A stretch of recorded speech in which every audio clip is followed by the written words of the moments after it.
Hey there, my name is PolishLynx. Let's go with Serafina's Saga. Decision: climb down the tower or go inside. I have a feeling we should climb down the tower. Going inside is too risky, it's time to climb back down. I go down several floors without too many problems, but that isn't even a third of the way down the tower. And suddenly my exhaustion hits me all at once. My arms ache so much I think they are about to break from my shoulders. My feet scramble in a desperate attempt to take some of the weight. Instead, my legs give out completely, leaving my sore, scrapped fingers to hold all my weight. I have been in a worse situation while climbing through the jungle and fleeing from some sort of predator.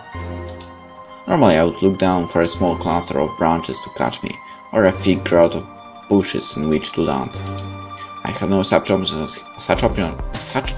here. My only hope is to reach the nearest window and pull myself. Gritting my teeth to the pain, I scramble over the bricks to an opening in the wall. I grab the edge of the window and try to pull myself up. But it's simply too difficult. Holding on is the only thing I still have the strength to do. I don't have the energy to lift my weight upward. I see no other option. Help! Someone help me, please! I hear a scramble for armor and a heavy footstep as someone approaches, then I feel my fingers slipping. Just as I start to fall, a firm grip closes around my wrists and pulls me inside with incredible strength. You're Nadia's daughter. I knew you were alive, I just knew it. Don't do anything foolish, Beatrix, I'm warning you. Don't take it personally, princess, but it's simply your time to die. I'm not sure how it happens, I should probably be dead. I watch her blade flash as it swings toward my neck. But somehow I dodge, somehow I counter. After an end, somehow I manage to strike her head harshly with the back of my spear. Beatrix? She's unconscious. For a long while, I just stand there in shock. I am extremely fortunate that no guard happens by. When I finally come to my senses, I search for a place to hide her body, at least until I come up with a plan. I find a small room which appears to be unoccupied and drag her body inside of it. I tear down a curtain, rip the clothes to pieces, and use it to bind her arms and legs. I wrap a piece around her mouth so she can't yell for help if she wakes up. Then I run to find help as fast as my legs can carry me. Chapter 4: Choices. There will be choices.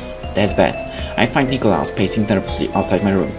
I can sense that his nerves are already close to shattering. But when I race up to him, he turns to me with a wide grin. There you are! I did it, Serafina, I got the jewel. I wave at him frantically to lower his voice. Good job, Nikolaus, that's great! Unfortunately, we have another problem right now. What now? It's bad, very bad. Don't worry, Serafina, whatever it is, you and I can get through it together. I hope so, I really do. When I spied on the Georgias, I learned that King Karas and Robin know who I am. Karas has sent for Xavier Wolven to come kill me, and he's arriving tomorrow. Then I ran into Beatrix in the hallway. I knocked her out and tied her up in the room of the Jarredar Tower. Nikolaus' face has turned a terrible shade of green. Nikolaus? Please say something, we don't have much time. I guess this was bound to happen eventually. It's bad, very bad, but I knew the risk going into this. Take me to Beatrix, then we'll try to figure out just what to do next. Thank you, Nikolaus, follow me. Fortunately, Beatrix is still unconscious when Nikolaus and I find her. Nikolaus bars the door behind us and stares in shock at Beatrix's unconscious body for what feels like several minutes. As he overcomes his own shock, I try to think of a plan. I have an idea. You stay here and keep watch over her while I make a trip to the Elborn Tower. The Elborn Tower? Why? There is an herb growing there called the Dria plant that strongly induces sleep. We can use it to keep Beatrix unconscious. I guess that sounds like a good idea, but what will we do after that? I haven't thought that far yet. I don't suppose you're willing to, you know. To what? Well, to put her to sleep permanently. You mean to kill her? No! I just wanted to check. I figured you might have the kill or be killed sort of philosophy, coming from the jungle and all that. Not that I'm condoning such things. I see what you mean. It is the most practical. solution. But I'd like to explore all the other options first. I don't want to kill her if I don't have to. Right, good. And at least, if you can keep her asleep longer, we'll have more time to figure this out. Can you stay here and guard her? I can do it. Thanks, Nicholas. I'll be back soon. Before I start searching the gardens, I take a moment to stand still and soak in the peace of this place. Maybe peace isn't the right word. My mother's life was not peaceful. Perhaps the feeling I get from these gardens is something different. Beauty, patience, love. Are those the traits that made the Elborn strong? Or did they lead to their downfall? Should I treat those who have wronged me with aggression and strength? Or should I show love and patience instead? For just a moment, I feel a presence washing over me, almost as if my mother stood here in these gardens with me. I see a dark silhouette in the shadows. I stop breathing, even as I move towards it slightly. I want to call out to it, ask it for guidance. But before I can say something, the shape steps forward. Nadia? Serafina! A horrible silence stretches between us. I don't know what to say. In front of me stands the man who brought about my mother's death, the man who took me from Castle Crondoli, the man who raised me, the man who lied to me, the man I came to save, the man who has ruined everything. He moves towards me, one step in and then another. And then, before I can figure out what to do, he has his arms wrapped around me. He clutches me as if he will never let me go again. I feel him trembling. I let him hold me, but I refuse to give in to it.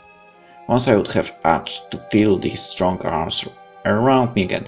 I know that they are a lie. We stand that way for a long while. Then, at last, sensing that I won't embrace him back, he finally pulls away. The spell breaks slowly, then seems to shatter. I sense him tensing, pulling even further, away from me even though he's standing still. Why are you here? Why am I here? Why am I here? I came to here to rescue, but clearly you don't need my help. So the real question is, why are you here? Living in your castle Crondoli, having dinners with the king, your nephew? Serafina, I'm here to protect you. Like when you stole me away, the day I was born? Did you do that to protect me too? How did you? Or how about when you gave the key to my mother, and then Xavier Wolven killed her? You don't know what you're talking about. Why would you? You lied to me about everything. Told me I should never mix with other humans because they were all greedy liars. But really you just didn't want me to find out the truth. You're the most deceptive, treacherous person of all. Everything I did to protect you. I spent 17 years of my life to keep you safe. And how do you repay me for it? You disobey me. I told you never to leave the jungle. I told you not to follow me. Even when they captured me. Once I was here, I had to stay. If I had gone back to the jungle, I would have led them straight to you. They will kill you, Serafina. You trained me to survive in the jungle. I can survive this place too. It's not just that. You've ruined everything, the life I built for us. A life of peace and solitude. I thought if I stayed here long enough, I could fix everything. I'd get rid of any remaining enemies. I'd lead everyone off your trail. And maybe eventually I could have come back for you. Everything might have been as it was before. But now, not anymore! You really expect me to live my whole life in the jungle alone with you? Never meeting anyone else? Never letting me judge humanity for myself? That's true greed.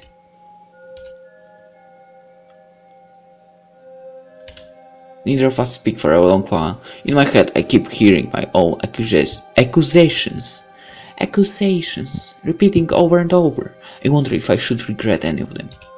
I wonder if he's wondering the same thing. Either way, the damage is done. We have both said words we cannot take back.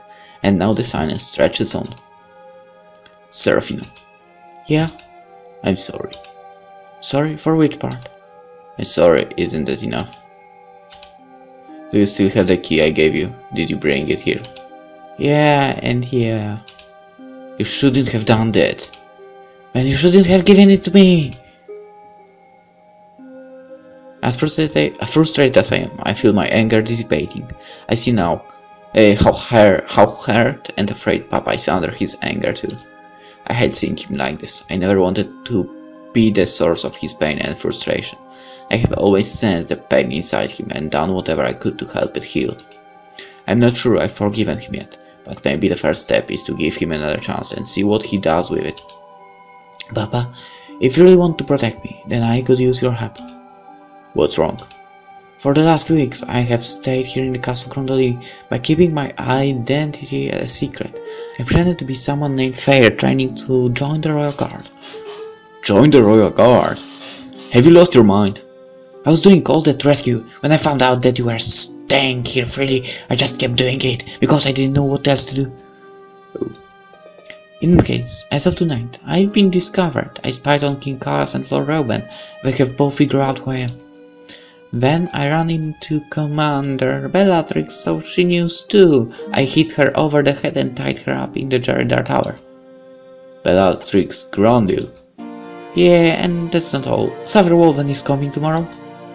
Serafina, you have to get out of here now. I'm not going. I don't want to let King Kalias get away with this. I don't want that either, but let me deal with this, please. If something happened to you, at the very least, give me the key. I will tell you now that I am the only one alive who has looked inside the Grand Keep. Do you know what I saw inside? Nothing. Absolutely nothing. The Grand Keep is empty. It only serves as a useless trophy for royalty to fight over. So you have nothing to lose if you give it to me, and you might save your own life. Xavier sworn to kill anyone who takes the key without the permission of a woman named Vivian Trell. Who knows where that woman is, if she's even still alive. Vivian gave me the key, so I am safe. I thought that meant I could then give the key to anyone I wanted, but I was wrong. When I gave you the key, I assumed Xavier would be far away, and that you would never have a chance to encounter him. Apparently I was wrong. Again. Give me the key, Serafina. I suppose he makes a good point. If he's telling the truth, and I give him the key, then I will have a much better chance of surviving tomorrow. But it also means I'm willing to trust him again, a man who has lied to me all my life.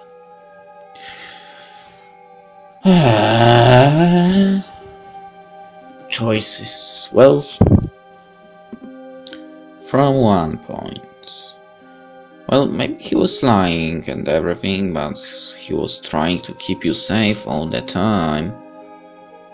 And stuff.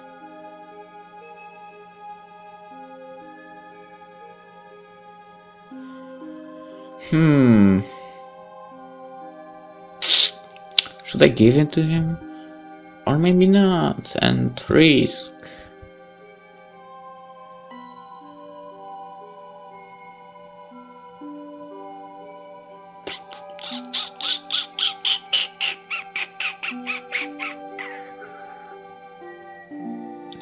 Alright, let's give him the key, whatever.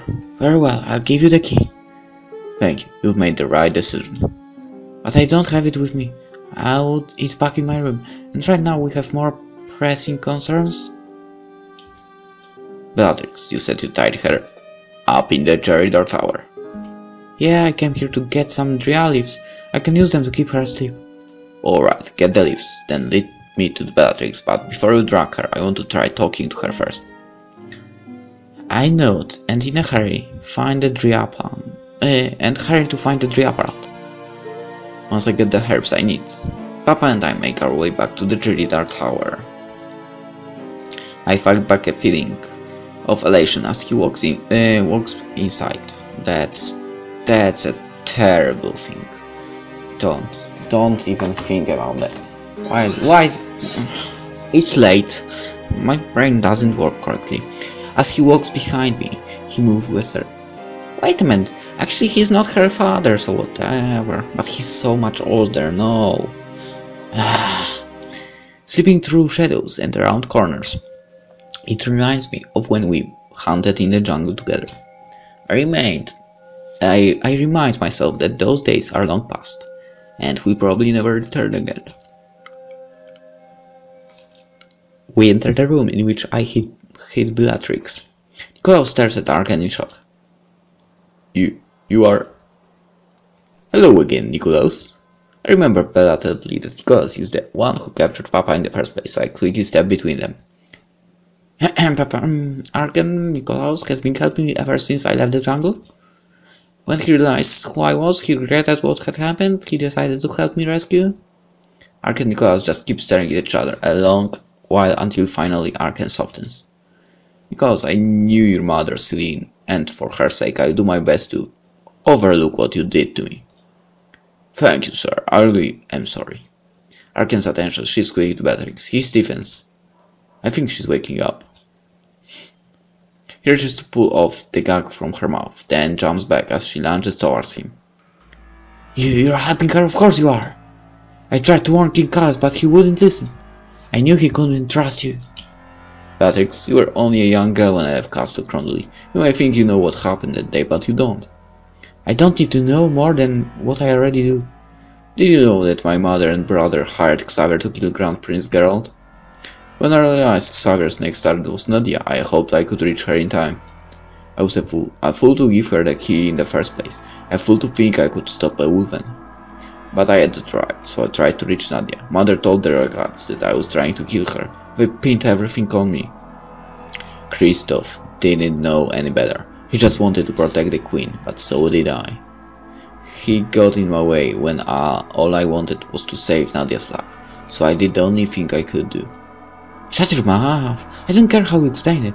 You can lie until your lips turn blue. That doesn't change the fact that you killed my father, you treacherous bastard. Wake up, Bellatrix. I'm not your enemy. The person most responsible for those deaths is Xavier Wolfand.